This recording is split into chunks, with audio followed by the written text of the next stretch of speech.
Welcome back to Learning Analytics Tool course. In this week we will talk about test analytics.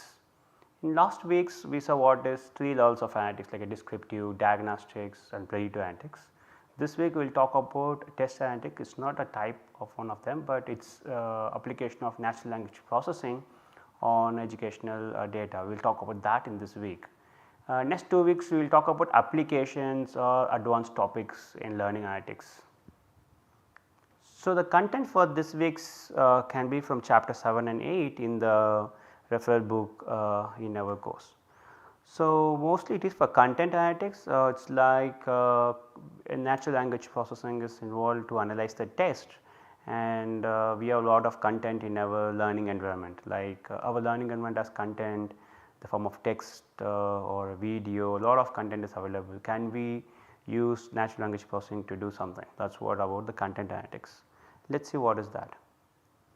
Before we go into this week's course, when you hear the word natural language processing NLP, when you hear this word, what comes to your mind? Like what you think about this? Do you know any applications of it? Have you heard this word?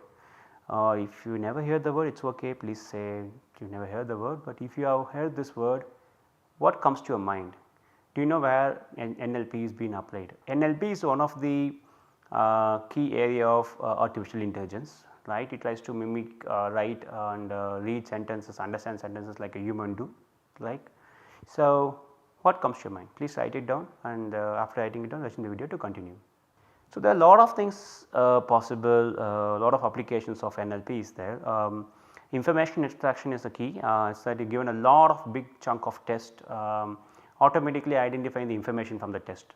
For example, the phone numbers, address, the person name, the person position, what are the characters in the particular book, everything information can be extracted. Once you have to extract the informations, the key, subject, object, what is the relation between these things, we can construct some map or construct a new story, shorten the story, something is possible there. So, information extraction is the key, very important and very challenging part too. And creating question and answer database like based on chunk of data, like a lot of students interacting in forums, you can create a question and answers from that, or a lot of customers is giving reviews, or a lot of customers talking about particular product in the blogs, you can combine them and you can create a question and answer database. So, that when a new customer wants to find the answer to something, they can check the questions. This question can be easily picked up directly from the Q&A database, which is automatically curated from the existing content in the website. Or summarization, it is like if you do not want to read a complete news article of say takes 5 minutes, you can summarize into a say 10 sentences, takes only 30 seconds to read and understand the news article. So, here it is like information extraction and creating the sentences in a flow, logically flowing in the right sequence, right order. Translation, this we use a lot because we translate from English to other language, or because a lot of native language we use. So, translation is very important application of NLP.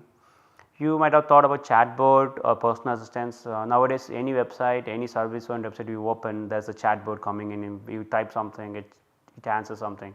So, it is basically based on your keyword you are entering, it automatically picks up the equivalent answer, something like that.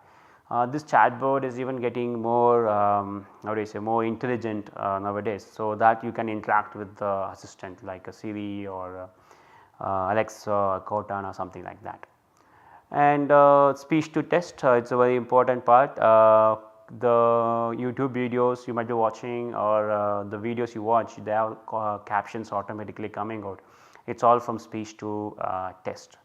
So, and there are lot of training is happening for native language speakers, or they have training on the person who is speaking. So, lot of things are happening now to convert speech to text in English language.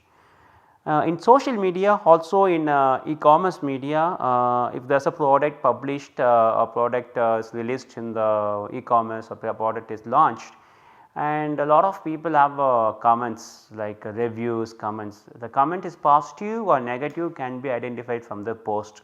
So, sentiment analysis is possible. Suppose a movie is releasing, lot of Twitters, lot of people Twitter about that, a lot of Twitters on about that movie is going. Is the sentiment is positive or negative can be identified automatically by natural language processing by identifying the polarity of the words, what the words means.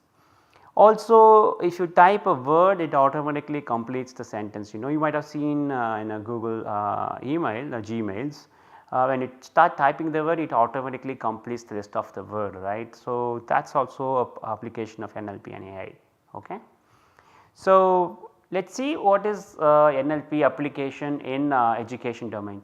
So, why we are talking about NLP? So, we know NLP exists in the newspaper, news article, characterization, or the Gmail, spam filters, or we saw the chatbot, speech to text, translations. But why we are talking about NLP in learning analytics?